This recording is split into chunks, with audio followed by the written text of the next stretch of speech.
We've got all of our parts completed now, and we are ready to start attaching our charms to the bracelet and laying everything out. One of the key tools in this step is the Holtz texture hammer, and this is an awesome tool. I've got one open here that I'm going to show you and use. What's so great about this tool is that it has a rubber attachment here, but this unscrews actually. And there are a couple other, here's a metal attachment that just screws right in the same spot as the rubber one, and you're all set to go. This end has a line attachment here, and you can make cool textures. There's also this attachment, which I have seen him use to make it look like hammered metal or hammered copper. Really, really cool tool. So like I said, I am going to be using the rubber attachment because that's just the most gentle.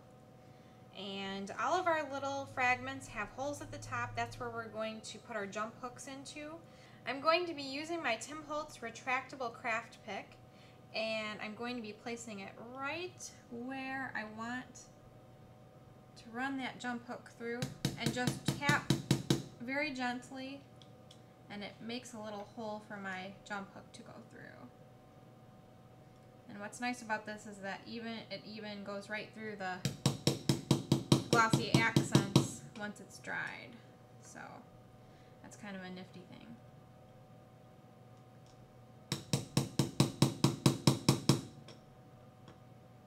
Okay, we're all set to put these on. So I usually get my chain out and I wrap it around my own wrist and kind of figure out how long I need it to be. So we're about right there. And if you want, you can, at this point, detach. What's nice about this chain is that each one, although it's very unnoticeable, is linked. So you can actually make it any length that you want it to be. And I'm just going to slide that apart. And now I have the length that I'm desiring. It just is better because then you have a visual on the space you're working with. So I'm going to lay out my charms, and like I said, the original one that I made had 18, and I've just got a few here to get you started. So I've got my brad charms and I've got my regular charms.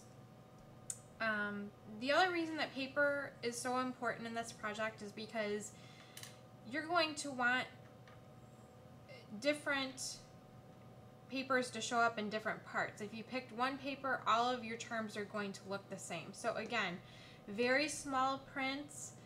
The inking does add a lot to the charms, as you can see on this one. It gives a very vintagey feel. And just, it's so cool when you give something that you have touched with your own hands. So I'm just going to lay my charms out. And usually between my brad charms, I like to do maybe 2 or 3. And that looks about right. We're gonna just start putting them on the chain. So the other thing, when you are putting your charms on the chain, you want to make sure that you are threading from front to back when you put your jump hooks on, just because that is just really a better indication of your charms laying the way you're putting them on. If you haphazardly put them on, they're not going to look the same way you laid them out. And I'm just going to go 2 or 3 links out from my brad charm. So that's the other important reason that you need to have everything laid flat.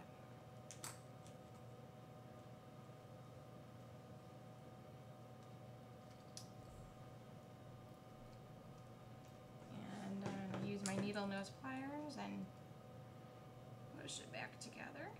Make sure my charm stays on there. As you can see, we have started our bracelet. Now that we've attached all of our charms to our link chain, we are now ready to attach the bracelet fastener.